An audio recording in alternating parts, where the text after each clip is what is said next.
The fastest selling Vivo phone is here. What's up guys, we're taking a look at the new Vivo V15 Pro, aka the phone with the OnePlus 7 design. It has a completely bezel-less display with a lot of great things going on, so we're gonna take a look at everything and find out why this phone is actually becoming the best and the fastest selling Vivo V series phone in history. So V15 Pro actually comes with a pop-up camera design that gives this phone a full-on bezel-less look. Vivo done this for the first time with their Vivo Next series from last year, and at that time it was such a unique thing to have, and just a year later they brought this design with their mid-range level phone. At $450, let's see what this phone offers when it comes to the build quality and design. So it's rocking a gloss look, but it's actually a plastic body, so it's a hard plastic that actually reflects a lot in light, and it has one of the most unique triple camera setup design I have ever seen. So the main camera sensor here is a 48 megapixel sensor with f1.8 aperture. You get an 8 megapixel ultra wide angle lens, and then finally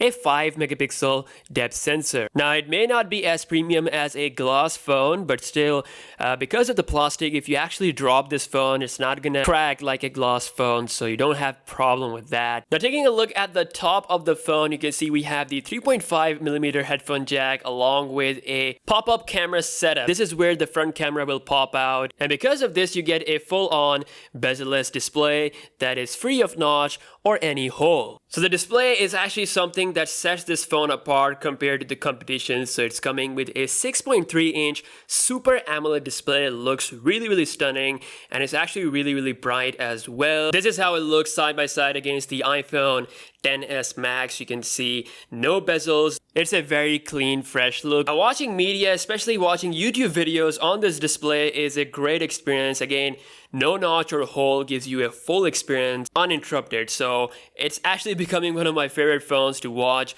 media on. Watching Netflix, watching YouTube is a real fun experience. Now with all that being said, having a mechanical design obviously does have its drawbacks, such as the durability and a question mark on its long-term usage. Now I have used the Vivo Next phone from last year and it still works without any problem. So I believe this phone will also work for long-term without any issue. And one of the greatest things here with this phone is that Vivo actually included a proper case for this phone that works with this design, has proper cutouts as well. So when you're taking selfies, the camera just comes out without any problem, without any delay, and when you're done it just pops back in. So the case works really good, and it's a very sturdy case as well. So as long as you keep this phone out of water, I don't think the mechanical design will be much of a problem at this price. So in my experience, the display has been incredible, and in my opinion it is the best feature of this phone. Now it's not just a bezel-less display, it also rocks the fingerprint sensor inside the display, and that is an optical scanner similar to the one that OnePlus has used. So on the lock screen you have the pattern for the fingerprint, so you just do this and it unlocks, and for the most time it works pretty good. And then there are times when it doesn't really work that well. In order to make the unlocking a faster experience, you can actually enroll your face as well. So along with the fingerprint scanner, it will utilize your facial data as well to unlock the phone a bit faster. With that being said, the fingerprint scanner still is the most secure form of security on Vivo V15 Pro. Now this is the first time I'm using a phone that comes with a Snapdragon 675 chip. It actually scores more benchmark numbers than the Galaxy S8 Plus. So it's not as strong as the S9 Plus, but it is somewhere in between, which is actually amazing. I've not faced any lag with the UI. It works really fast. Now one thing that I don't enjoy that much about Vivo phones is their software UI.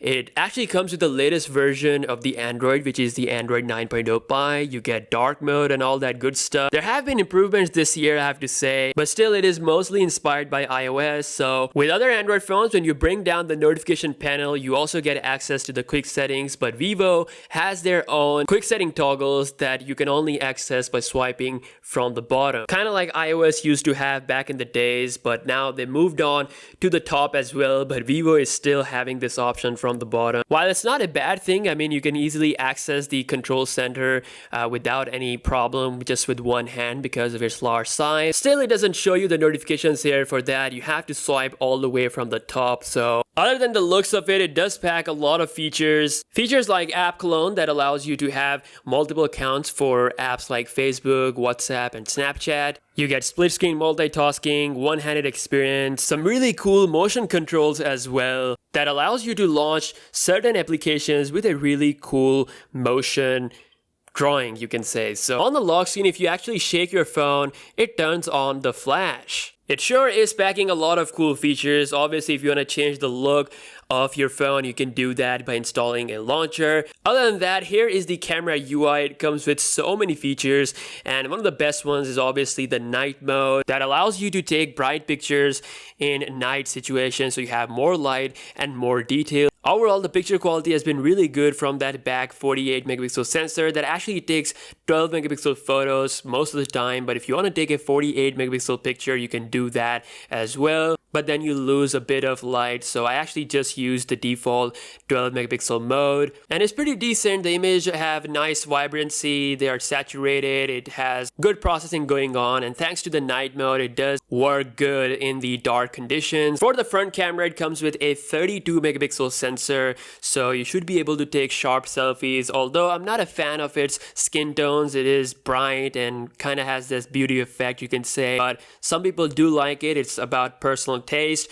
and the portrait blur on the selfies is also pretty decent. At a price of $450, I think this is a pretty good camera. And then you also get the wide angle lens for those wide angle pictures, so you get more information in your shot. You can have more views, especially if you're going to a mountain trekking or somewhere. You can really take good pictures using this wide angle lens, something I want every phone to have. So thank you to Vivo to actually include this. Apart from all of this, the V15 Pro actually comes with a single speaker. If you're gonna game a lot, then it is very easy to actually block it, so I'm not a fan of the position of it. And then another thing that I don't understand, which is the lack of USB-C ports. So this is actually coming with the USB 2.0 port, something that should have been dead long ago, and I don't know why in 2019 we have this phone coming with this port. It does support fast charging, but no USB-C is a downside. It has the dual SIM functionality as well as the micro SD card slot for storage expansion. That comes with a 3700 mAh battery size that is capable of 18 watts of fast charging. It gets me through the day on a full charge without any problem. So all in all, I'm really impressed by the V15 Pro.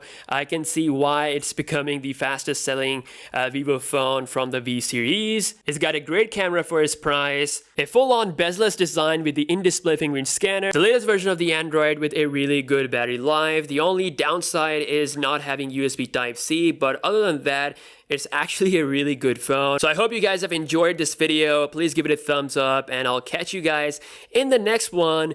Peace out.